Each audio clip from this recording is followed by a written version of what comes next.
Hi everyone. Today we're going to be taking notes on 3.1, which is called the power rule for derivatives. It's basically a um, shortcut for limit as x approaches a of f of x minus f of a over x minus a, or the h approaches 0 method, f of x plus h minus f of x all over h. So up to now in chapter 2 you've learned anytime you're looking for the slope of a tangent line, which is also known as the derivative, you're using one of these two methods. And sometimes these methods take a long time, they're very algebra heavy. And so we have a shortcut, and that is called the power rule. You're going to love this, okay? And from now on, we can always use this. So a few things. One, we need to know that the derivative of, remember this notation means the derivative with respect to x, of a constant, C stands for constant, like just a number like 5 or 8 or -7, is 0. Reason being, a constant is a horizontal line. And what is the slope of a horizontal line? It is 0. So the derivative of a constant, the slope of a constant line is 0. 2, we need to know that the derivative of this one single function, y equals x, is equal to 1. Reason being, well, let me do this in a different color. What is the graph y equals x? The graph of y equals x is this diagonal line. And what is the slope of this diagonal line? It is 1. So the derivative, aka slope of tangent line, is 1.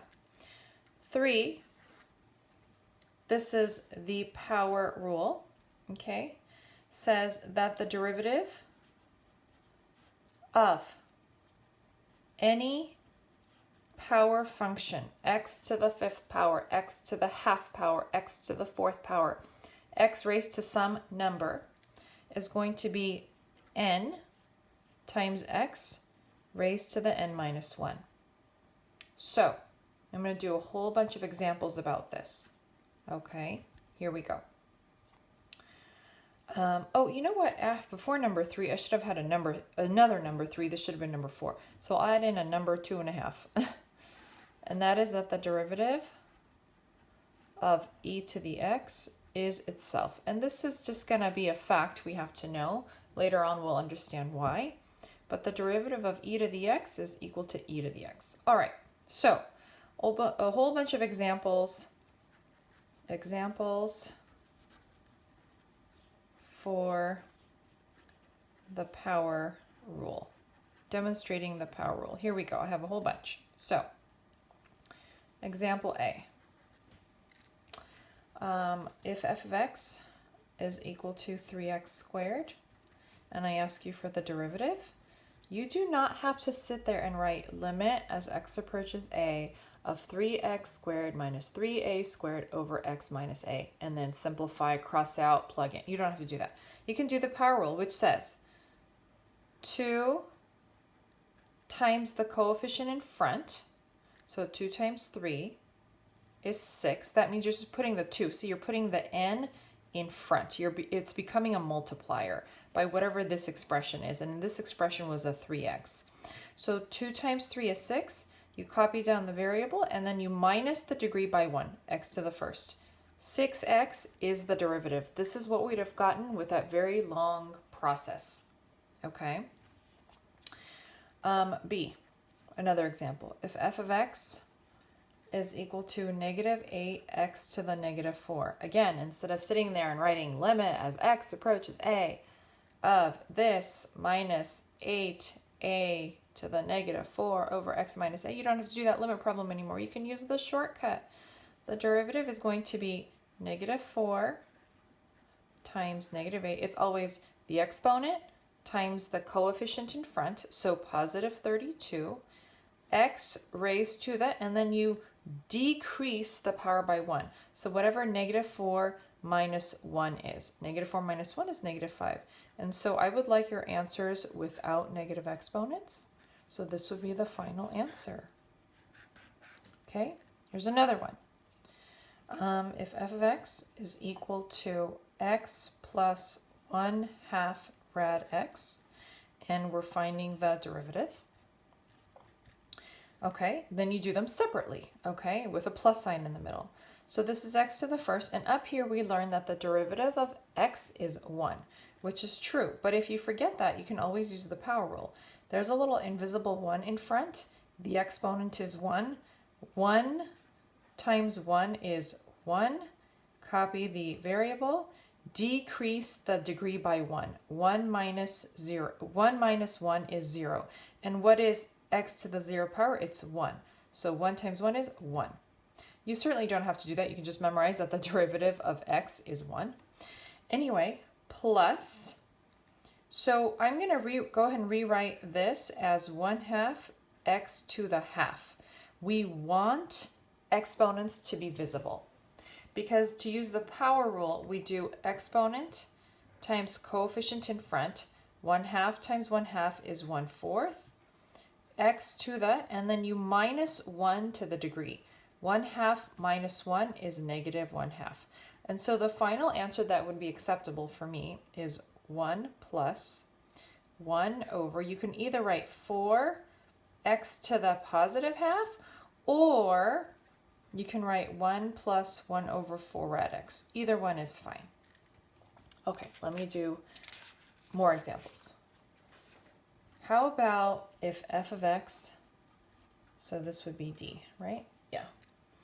What about if f of x is equal to 1 over x? What's the derivative? Well, remember, we want exponents to be visible, so you want to write this as x to the negative 1 power. You want to realize there's an invisible 1 in front, and so you start. Power rule says exponent times coefficient in front. Negative 1 times 1 is negative 1. X to the, you're going to minus 1 to the existing degree. So negative 1 minus 1 is negative 2. The derivative is negative 1 over x squared. Another one.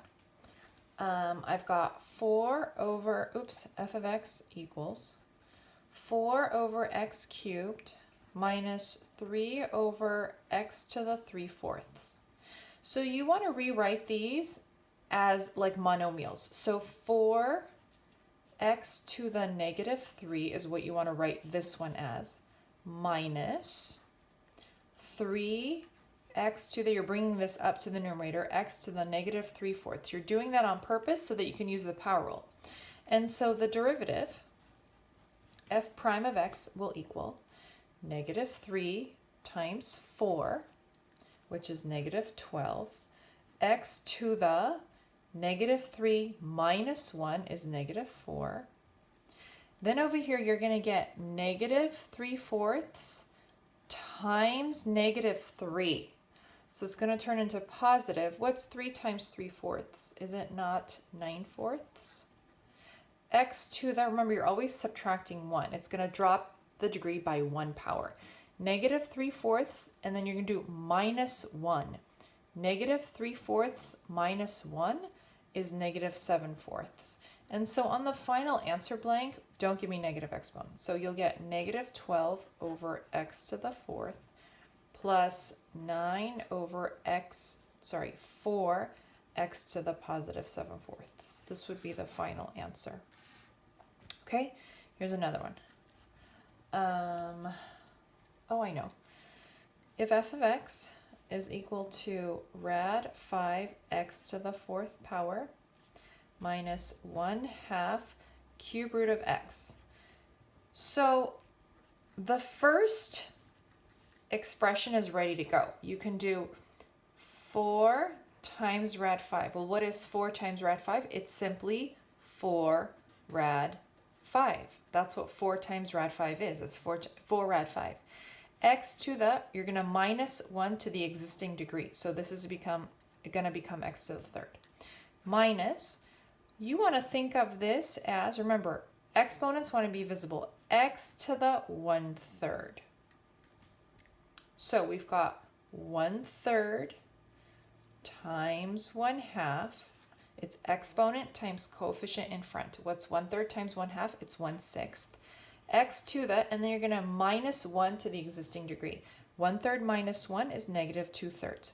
So a perfectly good answer would be 4 rad 5 x to the third minus 1 over 6x to the positive 2/3. Perfect.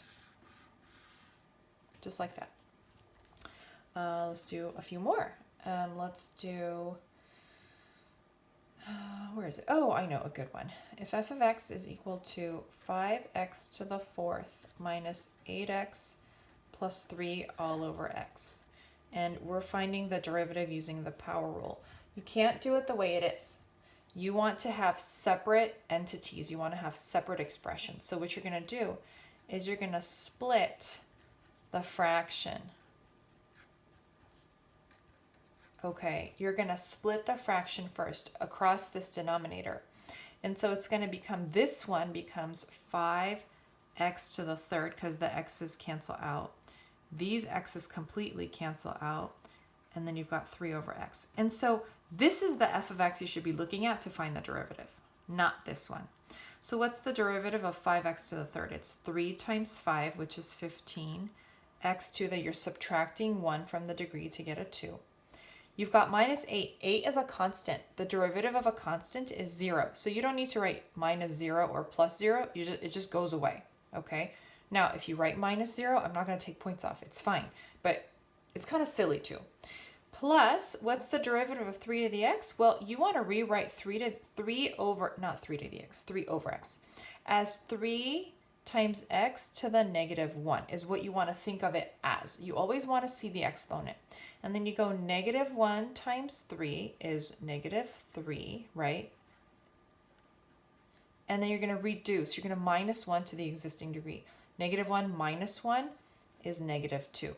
So the answer would be 15x squared minus 3 over x squared for the derivative. Okay, let's do another one. I've got a few more left. Hang in there. What if f of x is equal to the cube root of x times 8 minus x? So you don't want to find the derivative the way it is. You want separate, like you want this multiplied out as two separate entities being subtracted from each other. So you're going to get the cube root of x times 8 is 8 times the cube root of x minus the cube root of x times x to the first. Remember, the cube root of x is like x to the 1/3 times x to the first. You should be adding those exponents. What's 1/3 plus 1? It's 4/3. And before I start the derivative process, I really don't want this one to look the way it is. I want it written as an exponent instead of with a rad. So 8x to the 1/3, cube root means 1/3, minus x to the 4/3. Now I'm ready to go to find my derivative. So the derivative will be 1/3 times the coefficient in front, so 8/3.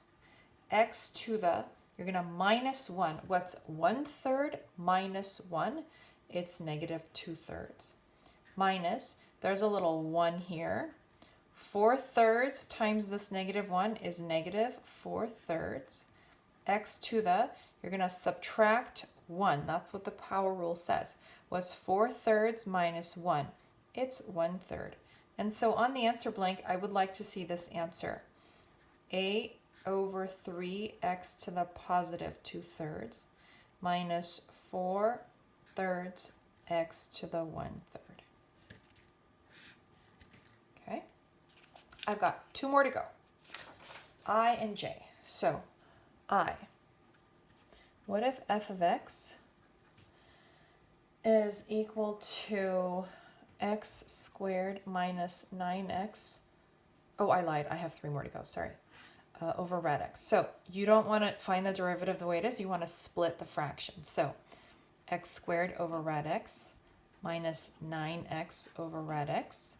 I'm going to go ahead and realize that rad x is x to the half. And so I'm going to reduce these fractions. I'm going to get x squared over x to the half. I have to subtract those powers.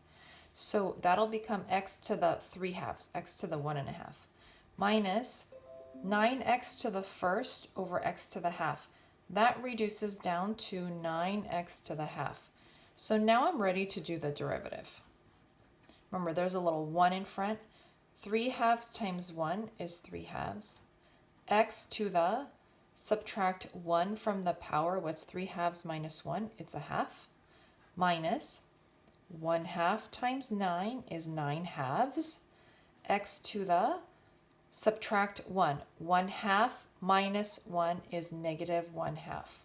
So final answer, 3 over 2 x to the half minus no negative exponents in your final answer. 9 over 2x to the half. Okay. So one more and then one other one. How about if it's 2x plus 4 quantity squared and you want to find the derivative, f prime of x? You need to FOIL this out first. You need a polynomial. So when you FOIL this out, you would get 4x squared plus, what is this? 8x times 2, 16x plus 16. Now you can do the derivative. This is the one you look at. 2 times 4 is 8. X to the, subtract 1 from the power, so the first power, plus, what is the derivative of 16x? Well, if there's a 1 here, 1 times 16 is 16, and then it becomes x to the 1 minus 1 is 0.